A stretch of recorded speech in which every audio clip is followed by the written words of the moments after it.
Hello, everyone. Welcome back to Mr. Storyteller.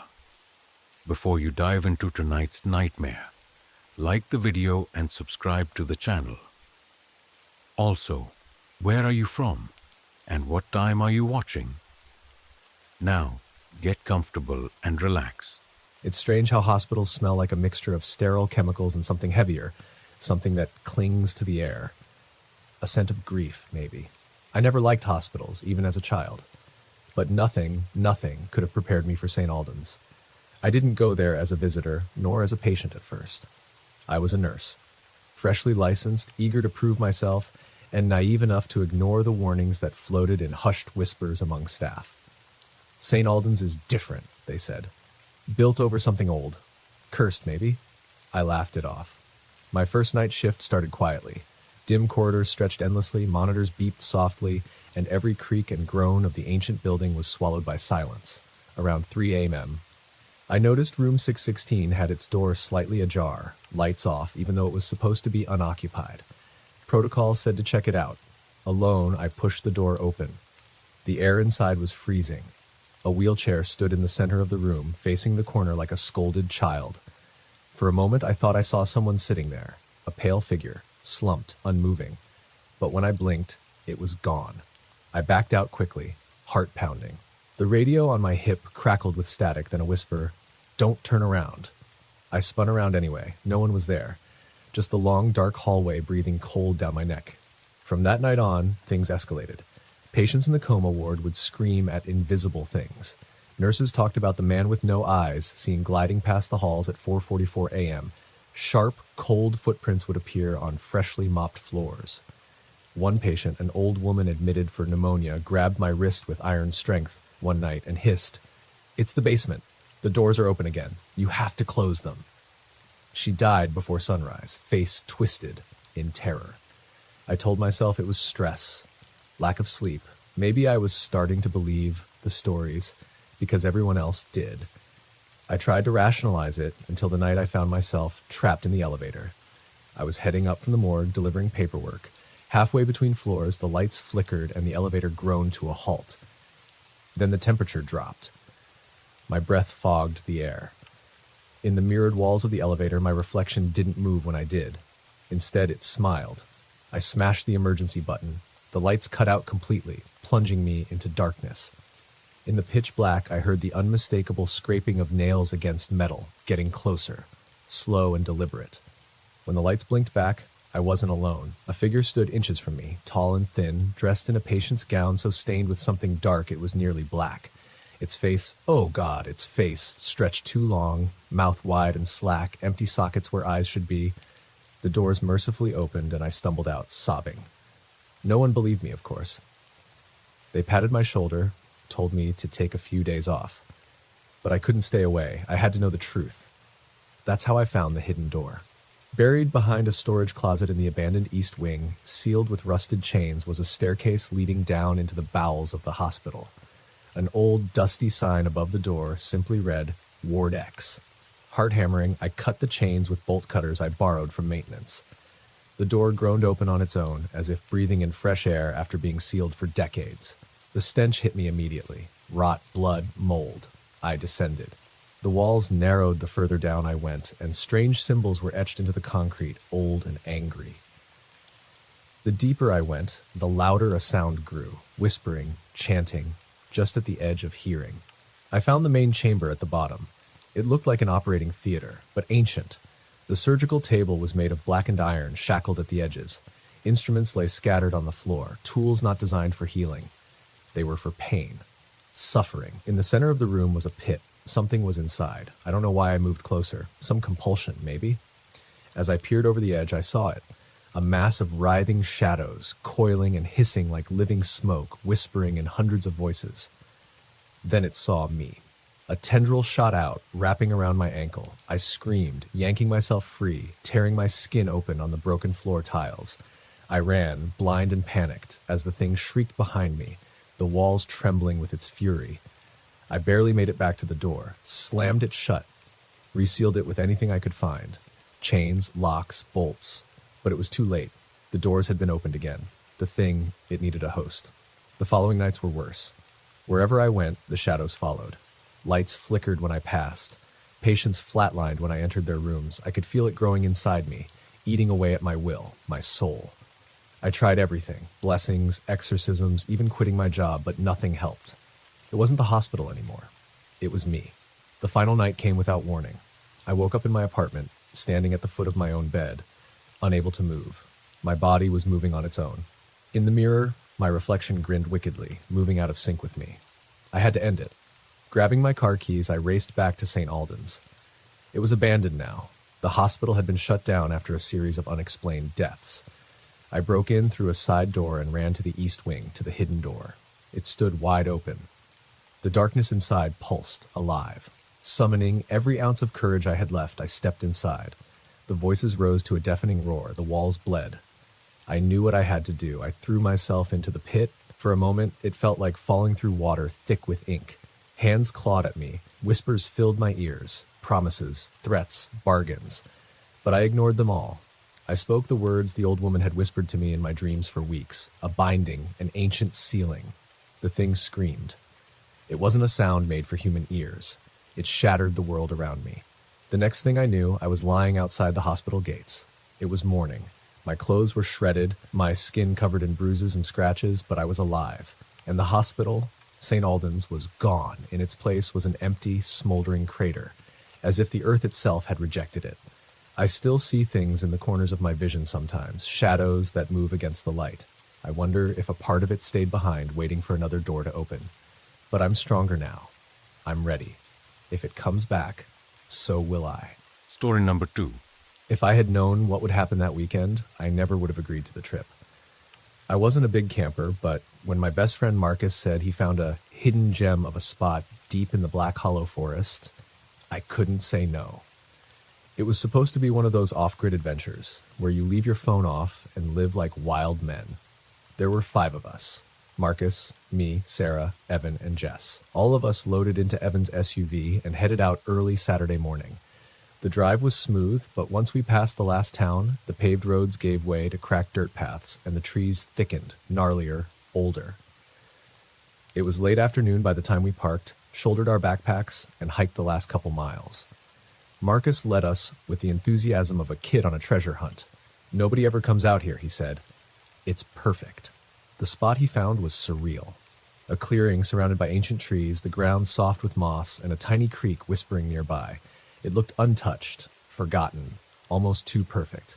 We set up camp, built a fire, and by nightfall we were laughing, telling ghost stories like we were still teenagers. The stars were sharp and cold overhead, and the forest was so silent it pressed against your ears. That was the first sign something was wrong.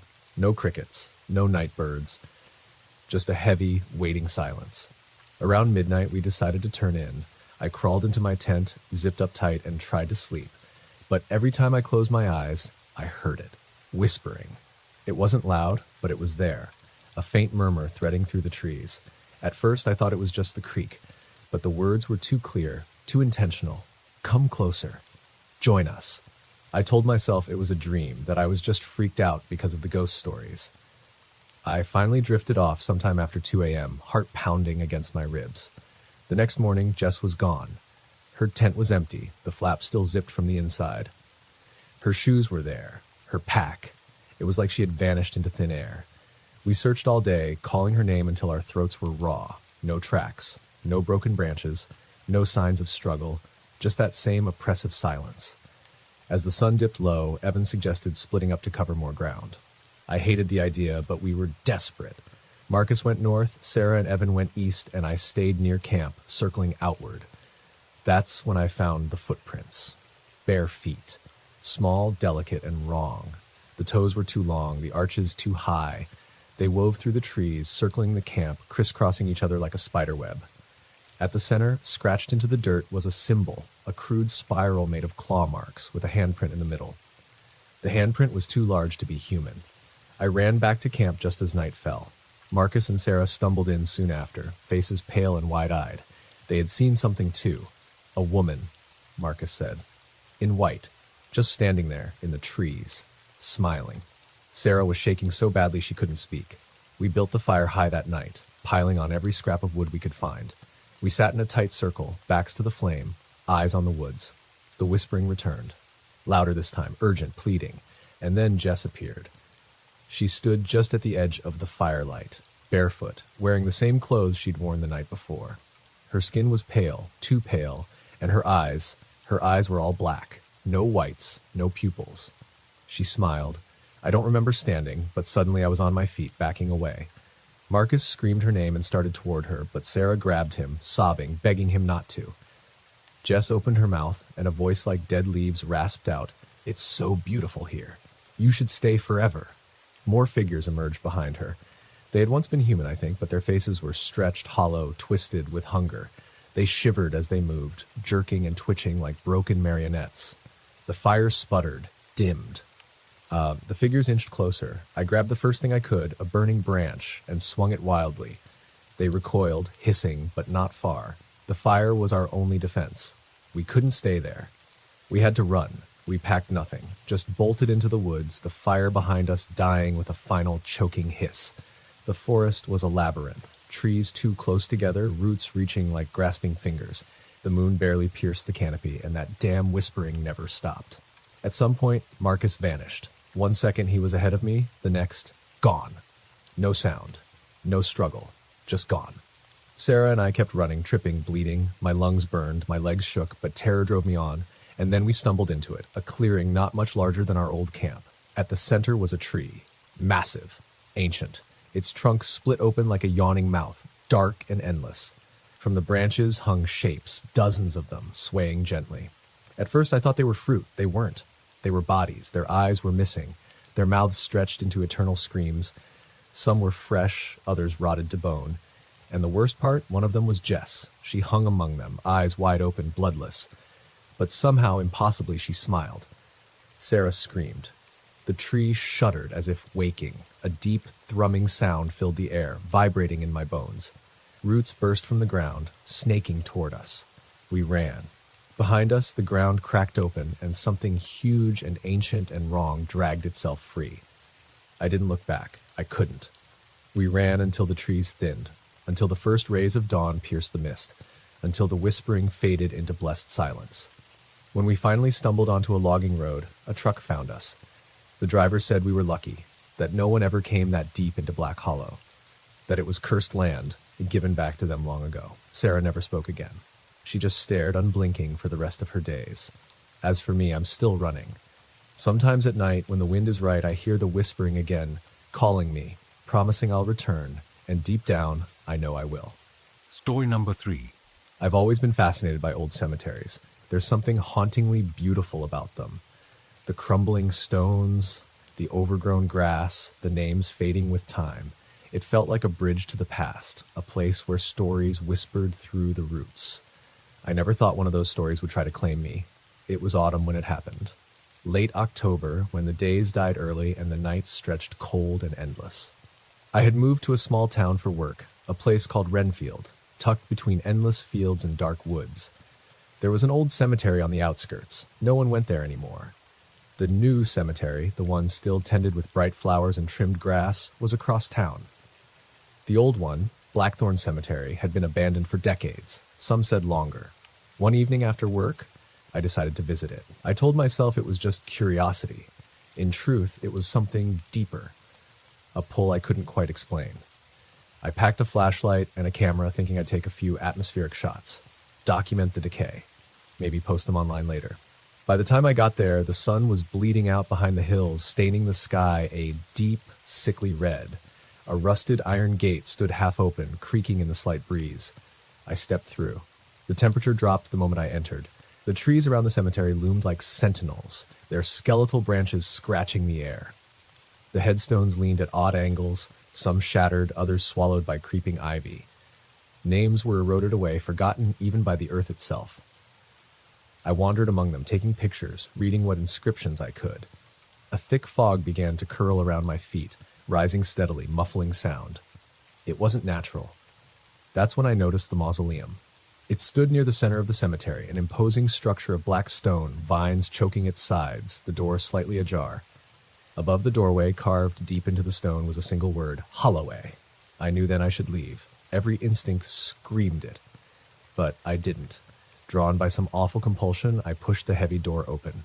The smell hit me first. Old, wet earth and something sour, something that made my stomach clench.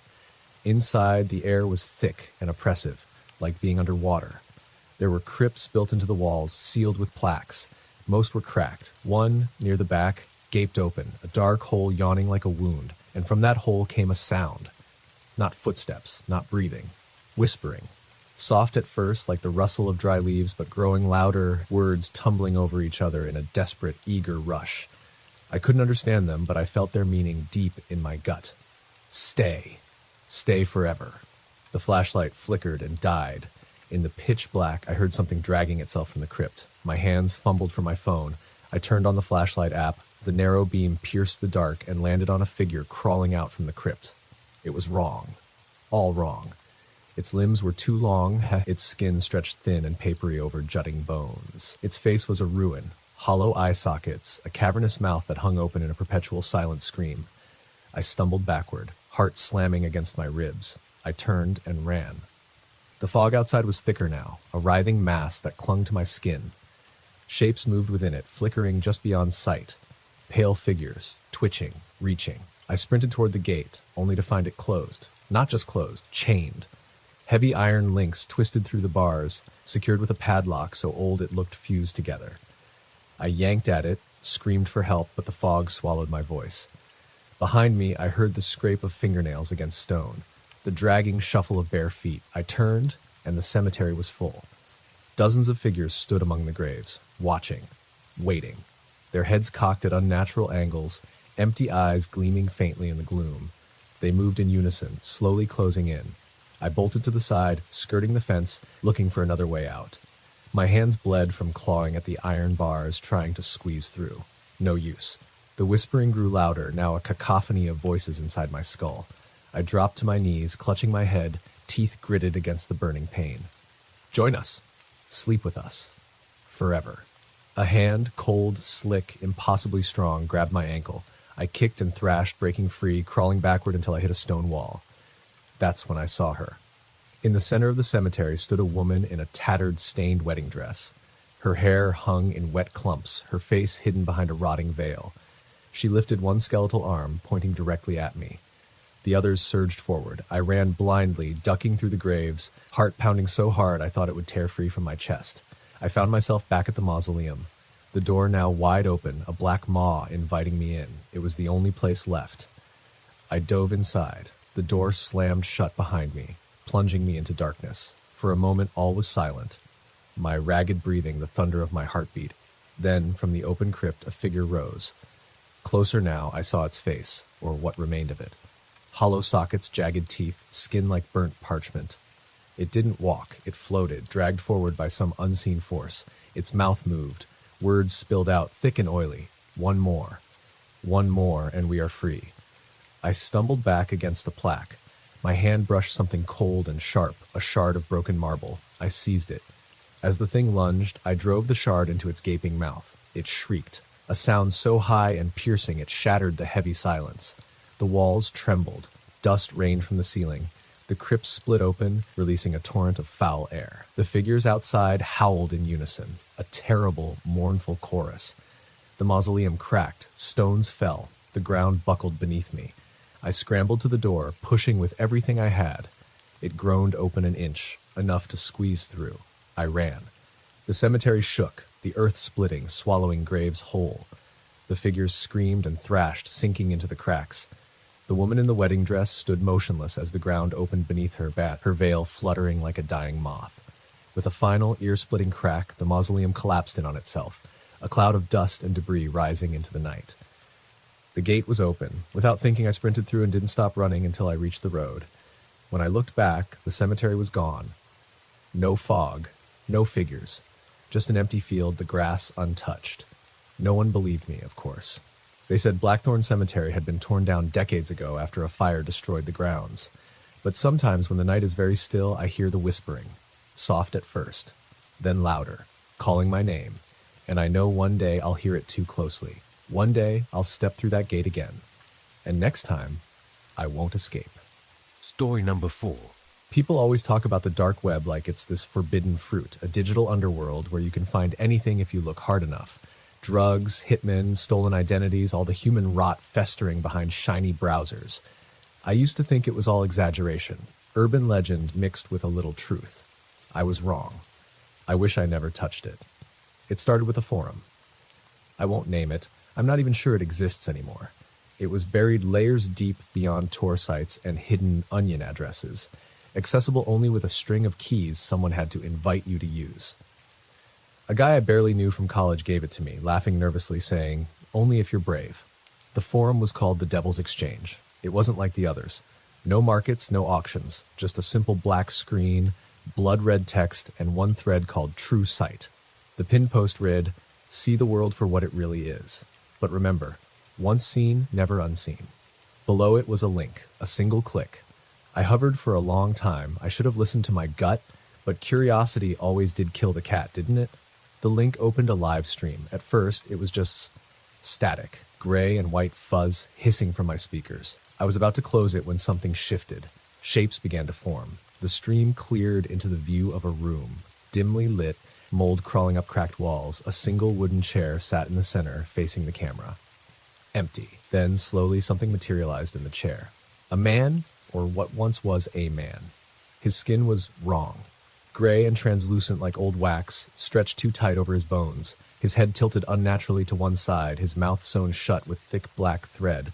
His eyes were gone, gaping holes that seemed to drink in the light around them. I tried to shut the window. Nothing happened. I killed the browser. Still there. Alt F4, Control Alt Del, hard reset. Nothing worked. The man in the chair began to twitch. Slowly at first, then violently. His sewn mouth strained against the thread, little trickles of black fluid leaking down his chin. And then suddenly he lifted a hand and pointed, directly at me. My webcam light flared on. Panic exploded in my chest. I yanked the cord from the wall, shutting off my entire computer. Darkness. Silence. My heart hammered so loud I could barely hear. I thought that would be the end of it. It wasn't. That night, I woke to the sound of static. My laptop, still dead, still unplugged, was glowing faintly, spewing that same gray noise into the room. The screen pulsed, shapes writhing in the fuzz, forming and dissolving too fast for my mind to catch. And in the corner of my room, where the shadows were thickest, stood the man from the chair. Only now he wasn't bound. He was closer. I couldn't move. Some primal terror rooted me to the bed. I stared as he shambled closer, every step a grotesque cracking of unseen joints. When he was mere inches from my face, he raised one trembling hand and placed a finger against my forehead. Cold fire raced through my veins. Images, impossible and incomprehensible, flashed behind my eyes. Cities rotting from the inside out. Skies writhing with black, wriggling things. People screaming with mouths that stretched too wide, twisting in agony as something climbed into them. I blacked out. When I woke, it was morning.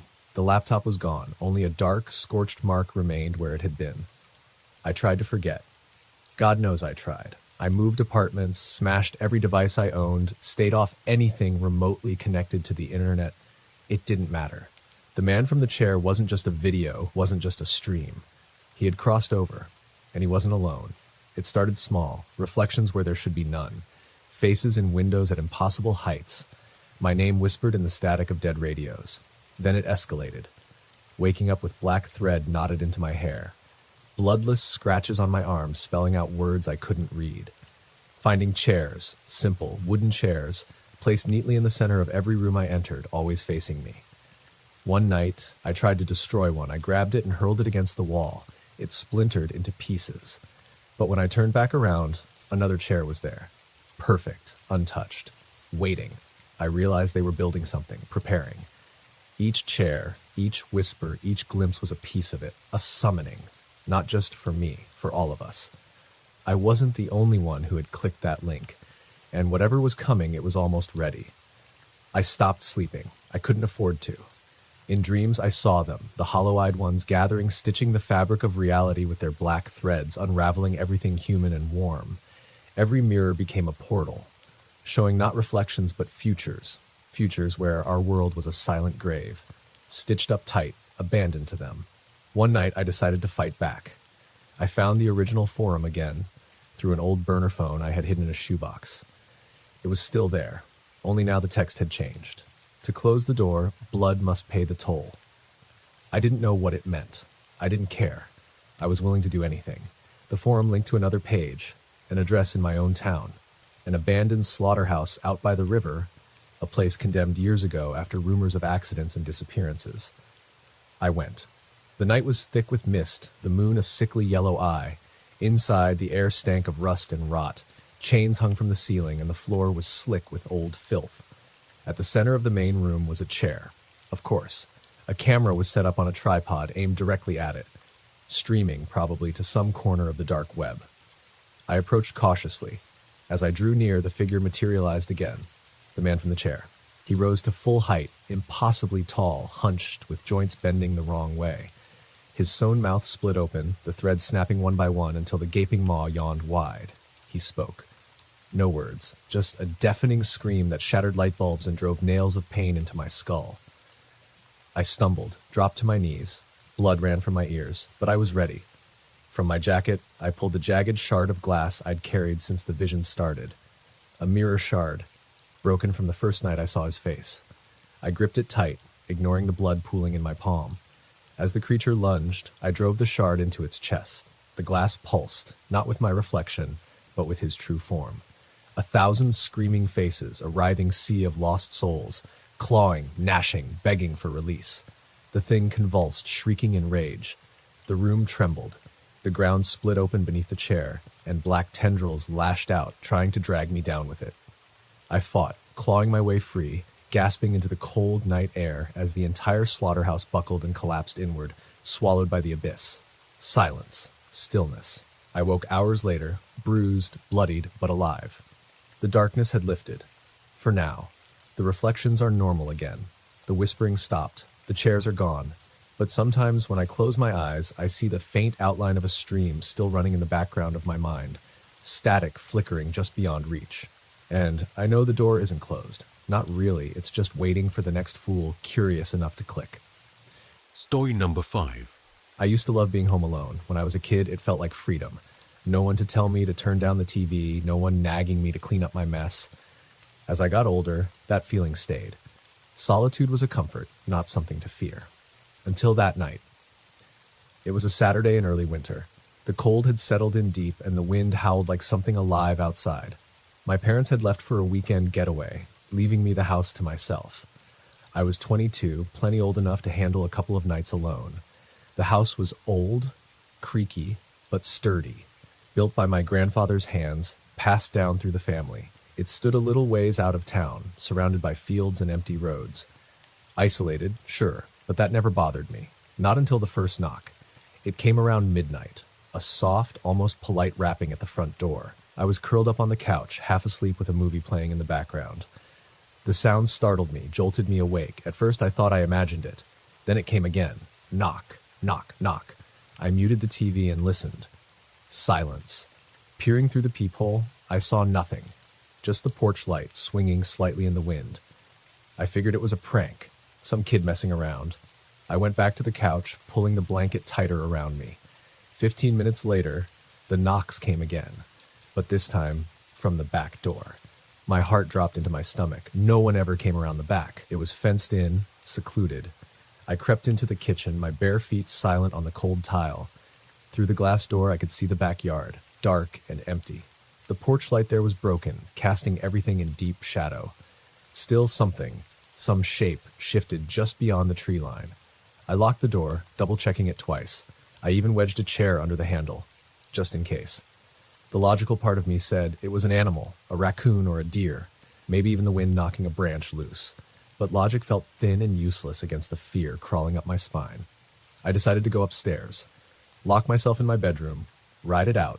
I was halfway up the stairs when I heard it. The front door handle jiggling. Someone was trying to get in. Not pounding, not kicking. Just methodically, patiently turning the handle back and forth. I froze. The hallway lights flickered. Once, twice, then went out. The house plunged into darkness. I bolted up the stairs, taking them 2 at a time, heart hammering in my chest. I slammed my bedroom door shut and locked it. I grabbed my phone. No signal. Of course, the house was too far from town for reliable service, especially in bad weather. The only landline was downstairs. No way I was going back down there. I sat on the floor, back against the door, every muscle tensed, listening. For a while there was nothing but the sound of the wind. Then footsteps, soft, deliberate, moving through the house, not heavy, not clumsy, measured. Whoever it was knew the layout. They moved like they belonged here. I clapped a hand over my mouth to keep from making a sound. The footsteps came closer. They stopped outside my bedroom door. For a long, agonizing moment, there was only silence. Then a single knock. Gentle, almost mocking. I didn't move. I didn't breathe. A low voice spoke, so close it might as well have been whispering in my ear. "Let me in."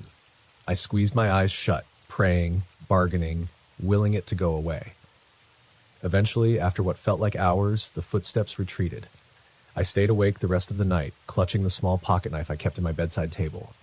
Morning light finally filtered through the curtains. When I finally worked up the courage to open the door, the house was empty.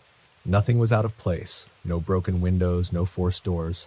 Almost like it had never happened. Almost. Because carved deep into the wood of the front door, so deep it splintered the frame, were 3 words: "Welcome back home. I should have left. I know that now. Should have burned the house to the ground and never looked back." But fear has a way of making you hesitate, of convincing you that maybe, just maybe, it was a bad dream. The next night I stayed in a motel. Still, sleep was hard to find. Every sound made me jump. Every shadow seemed to stretch toward me. At some point in the night, the dreams came. I was back in the house, only it wasn't the house anymore. It was wrong. The walls breathed, pulsing in and out.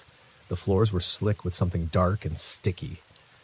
Shapes shifted behind the windows, faces pressed against the glass, staring in, and standing at the foot of my bed was the man. I never really saw his face. It was blurred, smeared like wet paint. His mouth stretched wider than humanly possible, grinning with rows of jagged teeth. His body twitched and spasmed as if he were a puppet pulled by invisible strings. He raised one hand and beckoned. "Come home," he said, his voice a guttural rasp. I woke gasping, heart racing. It was just a dream, I told myself.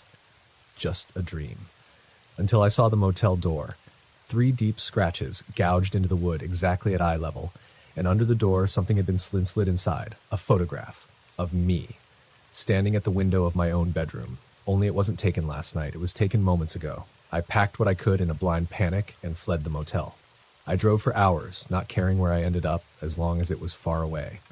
I ended up in another small town, hundreds of miles from home. I found a cheap apartment, a rundown place where the walls were thin and the lights buzzed overhead, but for a while it was safe, or so I thought. Then the scratching started. At first, just faint, like mice in the walls, then louder, more insistent, coming from the inside. I tried to block it out, music, white noise, anything to drown it, but every night it got closer. Scritch, scritch, scritch, always from the closet, always just after midnight. Last night, I finally snapped. I flung open the closet door, ready to face whatever was inside. Nothing, just coats, boxes, dust. Relief flooded me, until I saw the mirror.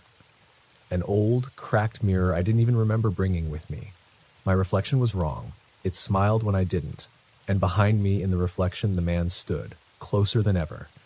I didn't even have time to scream before the light bulb exploded overhead, plunging me into darkness. Now I sit here typing this on a borrowed laptop at a dingy coffee shop. My hands won't stop shaking. I don't know how much longer I have.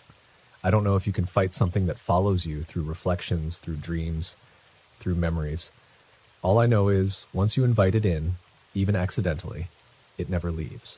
It's home now, and it's waiting for you too. Story number 6. I never liked driving at night, but sometimes life doesn't give you much of a choice. That night was one of those nights. I was heading home after visiting my sister 3 towns over. A storm had delayed me longer than expected, and by the time I was finally on the road, it was well past midnight. The highway was desolate, flanked by dense stretches of forest that looked more like walls than trees. The only company I had was the steady drumming of rain on the windshield and the erratic hum of the occasional moth hitting my headlights. I was down to a quarter tank when I spotted a flickering neon sign through the downpour. Briggs Gas and Service. It was an old-fashioned 2-pump station attached to a squat brick building. The lights inside were dim, but the open sign buzzed faintly against the window. I pulled in, relieved, and parked next to the nearest pump. No one came out. I sat there for a moment, waiting, tapping the steering wheel. When it became clear that no one was on their way, I climbed out and jogged toward the storefront, pulling my jacket tighter against the cold rain. The bell above the door jingled as I stepped inside. It smelled like mildew and something else, something metallic and sour, like pennies left out in the sun too long. The interior was almost deserted. A few shelves lined with dusty snacks, a drink cooler humming in the corner, and behind the counter stood a man. At least, I think it was a man. He was tall, too thin, his skin a sickly shade of gray, stretched taut over sharp cheekbones. His eyes were wrong, too wide, too bright, as if he were always staring straight through you. He smiled when I entered, a smile too big, showing too many teeth. "Pump 2, I said quickly, fumbling out my credit card. "Can I just pay inside?" The man's head tilted slightly, like a curious bird. "Of course," he said, voice oily and slow, "but you'll want to fill up quick. Not safe on the roads tonight." I managed a nervous laugh. "Yeah, weather's brutal." He didn't laugh back, just kept smiling. Okay. The transaction took longer than it should have. He slid the receipt across the counter with a hand that looked wrong. The fingers were just a bit too long, the knuckles bending oddly. I took the receipt without touching his skin and hurried back outside. The rain had slowed to a mist. As I filled the tank, I glanced around uneasily. The station was surrounded by dark woods on all sides, and something about the trees seemed off. They leaned closer than they had when I arrived, almost like they were listening. I shook it off. Too little sleep, too much coffee. That's all. I clicked the gas nozzle back into place and was about to climb into my car when I noticed something strange. There was another car parked around the side of the building. A black sedan, doors shut, windows dark. It hadn't been there when I pulled in. Squinting through the rain, I thought I saw movement inside. A shadow shifting in the driver's seat. My gut twisted. Every instinct screamed at me to leave. I slid into the driver's seat, locked the doors, and turned the ignition. The car wouldn't start. The engine coughed, whined, and died. "No, no, no," I muttered, trying again. Same result. I glanced up at the station. The man was still standing behind the counter, watching me. Not moving, not blinking, just staring. I tried my phone. No signal. Of course, panic clawed at my throat. I looked back toward the black sedan, its headlights flicked on, blindingly bright, pointing straight at me. I shielded my eyes. When I lowered my hand, someone was standing in front of my car. Not from the sedan, not from the gas station, from nowhere. She was a woman, or had been once. Her hair hung in wet clumps, her dress torn and dripping with black sludge. Her face was wrong, twisted, melting like wax held too close to flame. She pressed her hands against the hood, leaving greasy, smoldering handprints on the metal. The air inside the car grew thick, heavy. I struggled to breathe. Then she opened her mouth and screamed. No sound came out. Only a force, a pressure so immense it rattled the windows and stabbed into my skull. I threw the car into neutral, shoved open the door, and stumbled into the rain. I didn't look back. I ran toward the main building, heart battering my ribs. The bell above the door jingled again as I burst inside, soaked and gasping. The man behind the counter hadn't moved. "You shouldn't have stopped here," he said, voice almost gentle. "They know you now." "Who?" I demanded, backing away. "What the hell is going on?" The lights flickered. Behind me, the door slammed shut with a sound like a gunshot. Through the grimy windows, I saw them coming. Figures, dozens of them, crawling from the woods, dragging themselves across the asphalt. Their bodies were broken, ruined. Some walked on shattered limbs, others clawed forward with exposed bone and meat. Their faces were hollow, eyes missing or gouged out, mouths gaping in silent agony. The man, the thing, behind the counter smiled wider. "You fed them," he said. "You brought your fear. That's all they need." The walls shuddered. Cracks splintered across the ceiling. I backed toward the storeroom door, thinking maybe I could find a back exit. The man didn't stop me. He just watched, delighted. The storeroom was worse. Shelves toppled, forming jagged corridors. The smell of rot was overwhelming. And in the center of the room, something massive stirred. It was a shape, shifting, writhing, as if hundreds of bodies were fused together, squirming in agony. It turned toward me, and I realized it wasn't a mass. It was a mouth. Rows upon rows of teeth, stretching wider than the room itself, drooling dark ichor onto the floor. A voice oozed from it, a chorus of whispers and sobs. "Stay with us." The mouth lunged. I threw myself sideways, crashing into a shelf. Pain lanced up my arm, but I didn't care. I scrambled to my feet and sprinted back into the main area. The windows shattered inward, raining glass. The figures from the woods poured in, crawling, slithering, shrieking without sound. The man behind the counter opened his arms, welcoming them like an old friend. I didn't think. I just ran. I sprinted for the pumps, slipping on the wet pavement, hands bloodied from the fall. Behind me, the gas station groaned and began to sink. The entire building sagged, collapsing inward like a dying animal, swallowed by the black sludge bubbling up from below. The figures lunged for me, arms outstretched, mouths yawning wider and wider. I dodged, weaved, almost slipped again, and reached my car. The keys were still in the ignition. One desperate twist. The engine roared to life. I didn't look back. I floored it, tires screeching against the wet ground, barreling back onto the highway. The rain swallowed the gas station behind me. When I finally dared glance in the rearview mirror, there was nothing. No station, no lights, no black sedan, just empty road stretching into darkness. I didn't stop driving until I hit the next town. Hours later, shaking so badly I could barely hold the wheel. They said there was never a station called Briggs Gas and Service, not on any map, not in any registry, just empty forest where I swore it had been. But sometimes, when the rain falls just right and the roads are empty enough, I see a flicker of neon light in the distance, and I know they're still out there, waiting, listening, hunting, and they remember me. Story number 7. When I first moved to the farm, it was supposed to be a fresh start. City life had chewed me up, left me with debts and regrets. When my uncle passed and left me his old property out in the rural Midwest, it felt like a lifeline. Sure, it was isolated, miles from the nearest neighbor, surrounded by endless fields of corn. But that was the point. The house was small and sagging, a clapboard structure that groaned with every step. The barn loomed behind it, a hulking shadow even in daylight, with rusted tools hanging like old bones from the rafters. The land stretched flat and empty, the horizon swallowed by gray skies. I thought I could make it work, fix up the place, start over. But almost immediately, things were wrong. It started with the crows. They circled the fields from the moment I arrived, great black clouds of them, cawing in a cacophony so loud it rattled the windows. I put up scarecrows, real ones, ugly things with burlap faces and straw-stuffed limbs, but it didn't help. If anything, it made things worse. At night, I would hear them, not the crows, the scarecrows, rustling in the fields, moving.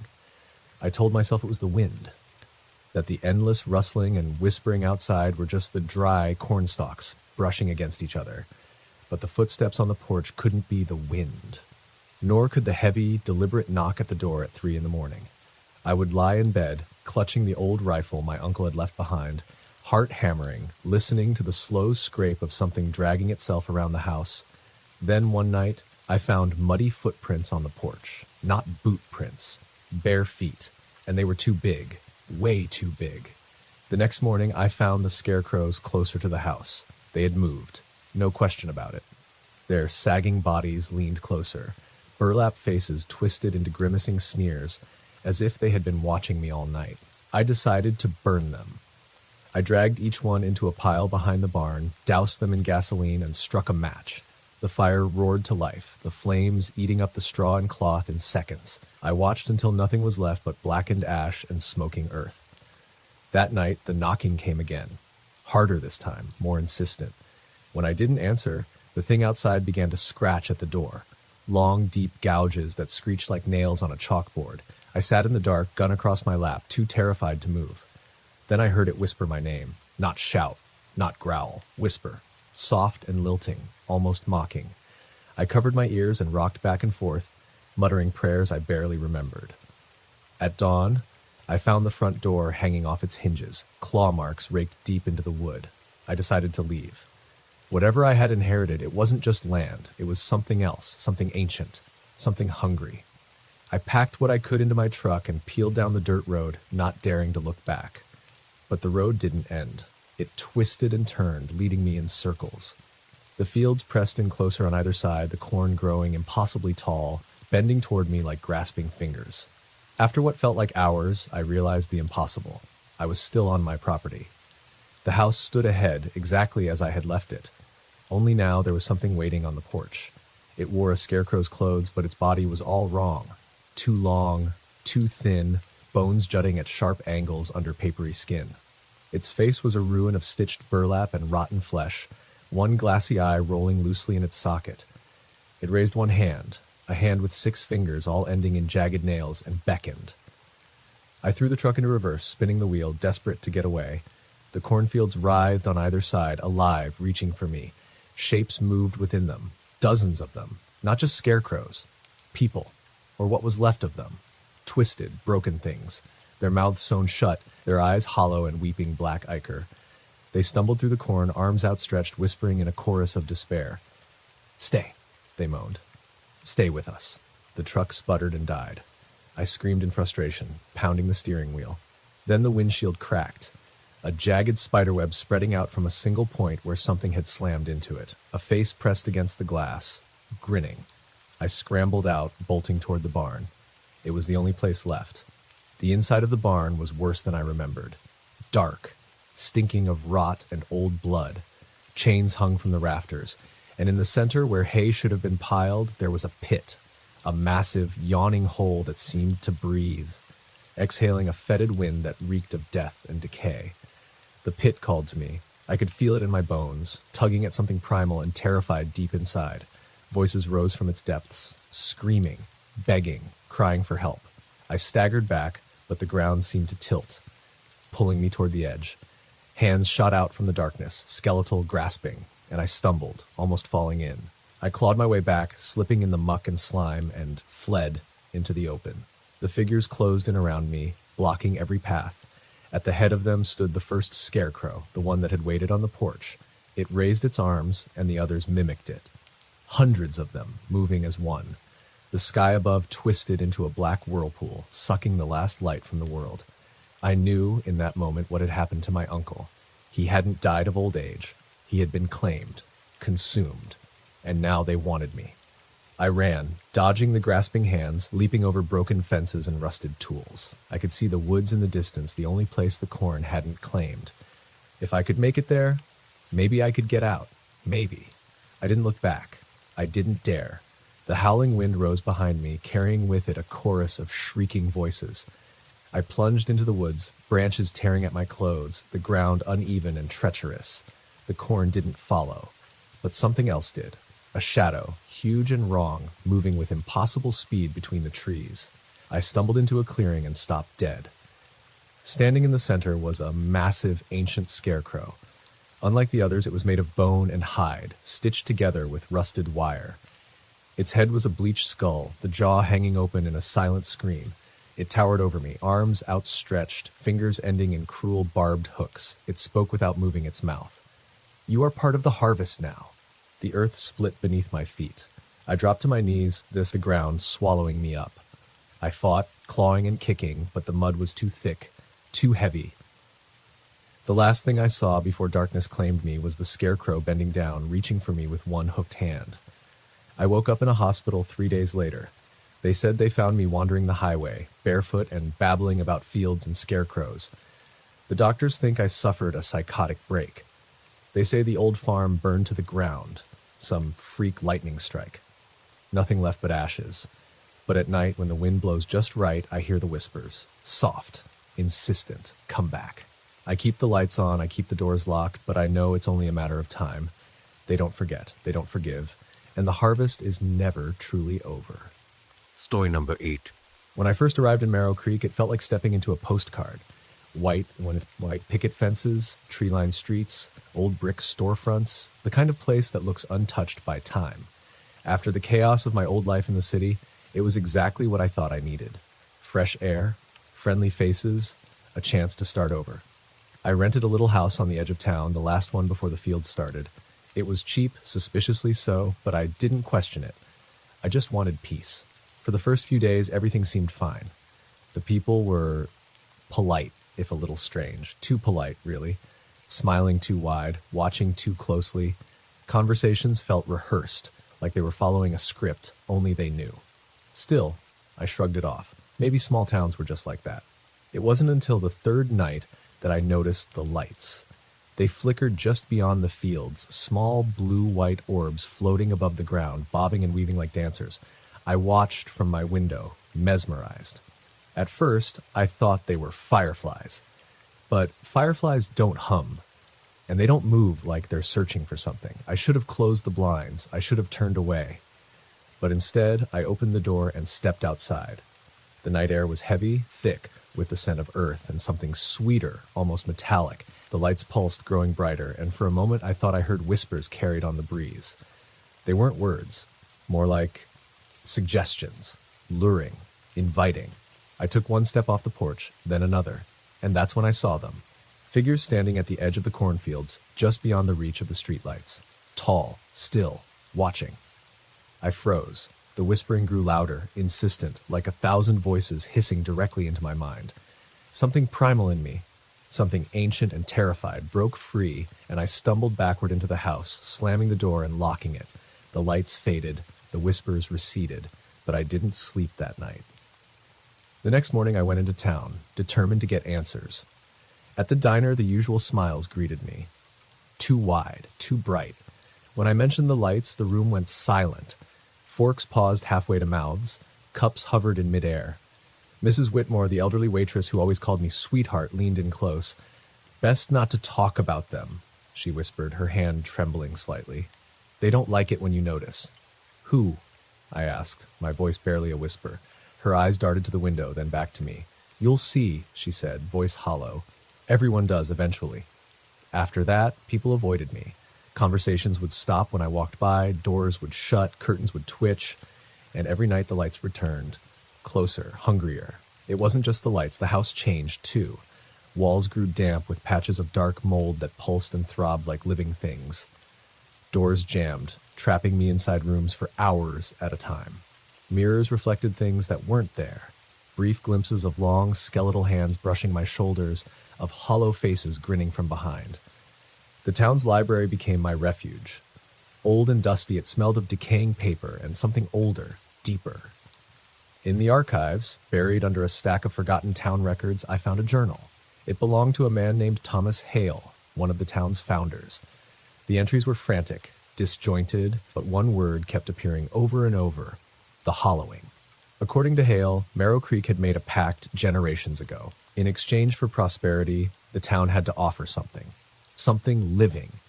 Every few decades, when the signs appeared, the lights, the whispers, the town had to give up one of their own, or the hollowing would come for everyone.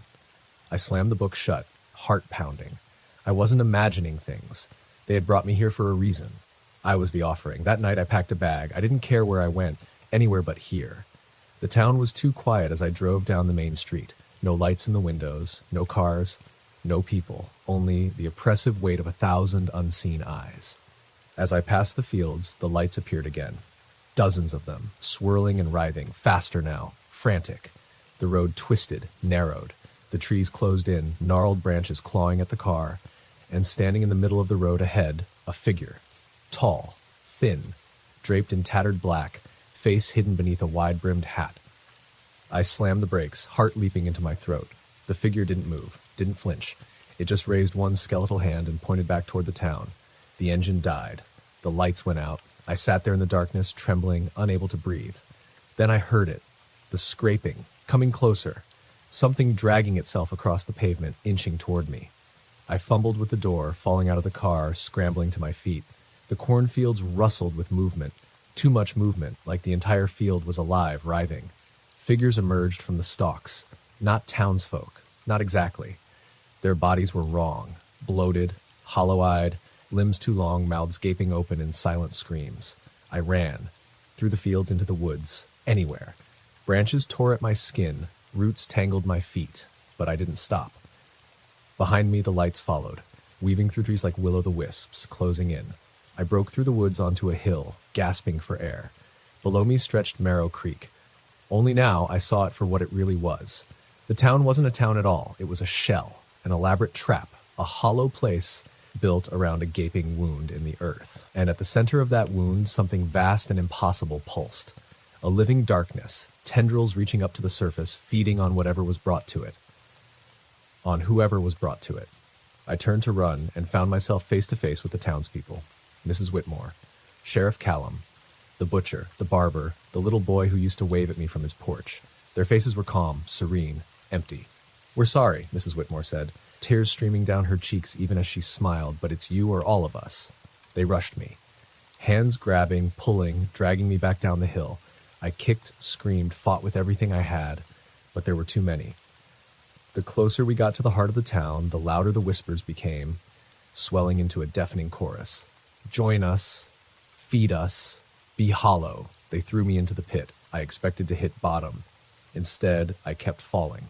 Through darkness and cold and voices that tore at my mind, peeling away memories, hopes, dreams, piece by piece, until there was almost nothing left. Almost. I don't know how long I drifted there. Days, weeks, centuries. But somehow, some part of me, stubborn, furious, alive, fought its way back. I clawed my way up, through the muck and the rot, through the shrieking wind and gnashing teeth, until I broke the surface. The town was gone, just empty fields and ruins, half swallowed by the earth. I stumbled away, broken, bleeding, but alive. I made it to the next town over, collapsed on the steps of a gas station. They didn't believe my story, of course. They blamed it on trauma, on hallucinations, on anything they could understand. But I know what I saw. I know what happened. Marrow Creek is still out there somewhere, hidden between folds of reality, waiting for the next desperate soul looking for a fresh start. And the hollowing is always hungry, always whispering, always remembering. Story number 9. It was a rainy Thursday night when I ordered the Uber. I had stayed late at the office, lost track of time. The subway had already closed, and the idea of walking 6 blocks to the bus station through the downpour didn't appeal to me. I pulled out my phone, thumbed open the app, and booked a ride. A black sedan. License plate 5XH392. Driver's name, Elias. Estimated arrival, 2 minutes. I didn't think much of it at first. I stood under the overhang, shivering in my damp blazer, watching the headlights snake through the misty streets. When the car pulled up, the windows were too dark to see inside. Still, the plate matched. I tugged open the back door, slid in, and muttered a greeting. The driver didn't respond. The interior smelled faintly of something metallic. Not blood, exactly, but close. A sterile iron tang that made my stomach twist. I chalked it up to paranoia, exhaustion. The car pulled away from the curb, smooth and silent. I glanced at the dashboard. No navigation app, no meter running, just an old cracked radio tuned to static. Are you using GPS?" I asked. Still no response. The driver's face was hidden in shadow, barely illuminated by the occasional streetlight. I told myself to stay calm. Maybe he was just odd. Maybe his phone died. But when I checked my own phone, there was no trip information. No destination. It was as if I hadn't booked the ride at all. My heart started to hammer. "Hey, wrong way," I said as the car veered down a side street away from the route home. No answer. I reached for the door handle. It wouldn't budge. Locked. I hammered my fist against the glass. Yelled. Nothing. The streets blurred past, empty and unfamiliar. It was then I noticed the shadows. Not outside, inside the car. Reflections in the rearview mirror that didn't match reality. Twisted, shifting figures seated beside me, whispering in voices that sounded like wind through a graveyard. The driver's face flickered in the mirror just for a second. Too pale, too long, the mouth split in an unnatural grin. This wasn't human. I scrambled for my phone, desperate to call for help. The screen flickered and died in my hand, the battery inexplicably drained. The streetlights outside dimmed as if something were swallowing their light. The car slowed, pulling into an alleyway choked with mist. It idled there, engine humming low like a predator's growl. The driver finally spoke, but the voice didn't come from his mouth. It filled the car, surrounding me, pressing against my ears like invisible hands. "You shouldn't have looked too closely." The door locks clicked open. I didn't wait. I bolted, stumbling out into the alley, shoes skidding on the slick pavement. The car stayed where it was, humming, the windows now pitch black, reflecting nothing. I ran. Mist wrapped around me, thick and clinging, distorting everything. Buildings bent at impossible angles. The sky churned with colors that had no name. Shadows moved in the fog, darting just out of sight, whispering, laughing. The streets stretched and twisted beneath my feet, becoming a nightmare labyrinth. Everywhere I turned, there were more alleys, more dead ends, and always, I could hear the hum of the car behind me. Steady, relentless. I burst into a courtyard littered with crumbling statues, all of them faceless, arms reaching skyward in silent screams. The mist parted. Standing at the far end was the car, waiting. The back door swung open slowly, invitingly. I stumbled back, only to slam into something solid. Hands grabbed my arms. Not human hands. Too many fingers, too cold, joints bending the wrong way. I screamed, fought, kicked. The hands pulled, dragging me toward the open door, and from inside the car a voice spoke again. Ride's not over yet. I was pulled into the car. The door slammed shut, swallowed me whole. I woke up lying in my bed. At first, I thought it had all been a dream, until I noticed the damp, muddy footprints leading from my bedroom door to the side of my bed. Not mine. Far too large, far too many toes. And in the reflection of my mirror, for just a moment, I saw the black sedan idling behind me, waiting. I didn't leave the house for days. Didn't answer the door when the knocks came late at night. Didn't turn on my phone, but it didn't matter. Wherever I went, I caught glimpses of it. A black sedan lurking at the corner, headlights flaring in windows, shadows shifting in reflections. The whispers started too, soft at first, then louder, constant. You can't leave. You belong to the road now. You called us. I tried to move, tried to find another town, another city, but every Uber, every taxi, every car I hailed, it was always the black sedan that answered. Always Elias behind the wheel, grinning, waiting. I stopped trying after a while. Now I walk. But even then, I sometimes hear the low hum of an engine idling just out of sight, feel the ground vibrate beneath my feet, smell the sharp tang of something metallic. They're patient. They're always patient. Sooner or later, I'll have to get in. And next time, I know I won't wake up at home. Next time, there won't be a way back. The road is endless. The ride never ends. Story number 10. It was supposed to be a simple business trip. 2 nights in a small hotel just outside the city. Cheaper than the chains, tucked into a quiet neighborhood that looked charming in the photos. I arrived just as the sun dipped behind the horizon, painting the sky a deep bruised purple. The hotel was older than I expected. Weathered stone facade, creaking iron gates, ivy creeping up the sides like clutching fingers. Inside, the lobby was dim, lit by old brass chandeliers swaying gently though no air stirred. The man at the front desk barely looked at me when I checked in. His skin was grayish under the flickering lights, his voice dry and rasping. "Room 306, he said, sliding a heavy brass key across the counter without meeting my eyes. "Top floor, end of the hall." The elevator was ancient, a clanking cage of rusted iron that groaned with every floor it passed. When I stepped out onto the 3rd floor, the hallway stretched impossibly long in both directions, dim and silent. The carpet muffled my footsteps. The walls were lined with mirrors, old, warped glass that made my reflection twitch and blur as I walked past. Room 306 was at the very end, just as promised. The door was heavy, reluctant to open even when I turned the key. Inside, the room was wrong. It was perfectly clean, perfectly arranged, and yet everything felt off by a fraction. The bed was centered, but slightly tilted. The lamp on the nightstand cast shadows that didn't match the shape of the room. The window overlooked an alley, but in the glass I saw a dense forest, black trees stretching into forever. I told myself it was fatigue. A long day. A long week. I just needed sleep. But the moment I laid down, I knew I wasn't alone. I didn't hear anything. I didn't see anything. I just knew. Something was watching, breathing, waiting. The air grew heavy, thick with the scent of mildew and something sweeter like rotting flowers. I closed my eyes, willed myself to ignore it, and that's when I heard the scratching. Soft at first, then louder. It was coming from inside the walls. No, inside the room. I sat up, heart hammering. The mirror across from the bed rippled, like a stone dropped into still water. Shapes moved behind it, tall, spindly things that shouldn't exist. One hand, long-fingered, boneless, pressed against the glass from the other side. I backed away slowly, my breath caught in my throat. The mirror bulged outward, glass stretching like skin. I bolted for the door. The handle twisted under my hand, but the door wouldn't open. I yanked and pulled, panic rising. Behind me, the mirror split open with a wet, tearing sound. Something stepped out. It wasn't human.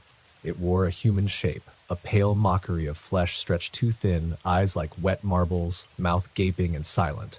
It reached for me, fingers twitching, bones cracking. I threw myself against the door with everything I had. It burst open, spilling me into the hallway. I didn't stop. I ran. Down endless corridors that twisted and folded back on themselves, past doors that whispered my name, past mirrors that showed things chasing me that I couldn't bear to look at. At the far end of the hall, the elevator waited. Open, dark, I didn't think. I just ran for it. The doors closed just as the thing slammed into them from the other side, smearing a trail of something black and oily down the glass. The elevator shuddered, descended. When the doors opened, I wasn't in the lobby. I was somewhere else. The walls were made of black stone, slick with moisture. The floor was covered in moss. Shapes moved in the shadows, tall, hunched things with too many limbs. I stepped back into the elevator, frantically pressing buttons. Nothing. The doors wouldn't close. The things in the darkness began to turn, sensing me. With a desperate cry, I forced myself to run. I don't know how long I ran. The halls stretched and changed, reshaping themselves, a labyrinth of nightmares. Sometimes I heard voices, whispering from behind doors, murmuring from cracks in the walls. Sometimes I heard footsteps, soft and wet, following just behind me, always just behind. And sometimes, when I dared to glance into a mirror, I saw myself, but wrong, smiling when I wasn't, bleeding from eyes that I couldn't feel. I realized slowly that there was no way out. The hotel wasn't a building. It was a trap, a snare set for people like me, people who were tired, desperate, too willing to accept a cheap room without asking questions. I was prey. I don't know how long I stayed there. Time didn't work right inside that place. Days, weeks, years. It all blurred together. I grew thinner, weaker. The hotel fed on me, on my fear, on my hope, until there was almost nothing left. Almost. The part of me that refused to surrender, that refused to be hollowed out, that part stayed alive. One night, if you could call it night, I found a door. Not a hotel room door. A real door. Wooden, rough, with strange twisting symbols carved deep into it. Behind me, I heard them coming, the shambling things from the mirrors, the slithering whispers from the halls. I didn't hesitate. I grabbed the handle and yanked it open. The world beyond was blinding white. I stumbled through, slammed the door behind me, and found myself standing in the lobby again. Morning light streamed through the cracked windows. Dust floated lazily in the beams. The man at the desk looked up and smiled. His teeth were too long, his eyes too black. "Checking out?" he asked pleasantly. I didn't answer. I ran out the front doors into the gray morning, into the real world, or what passes for real. Because even now, I'm not sure I ever really left. Mirrors still ripple sometimes when I walk by. In hotel rooms, no matter where I go, I hear soft scratching in the walls. And sometimes when I wake up in the middle of the night, I swear I see the black stone walls in the corner of my room. Waiting, watching, calling me back,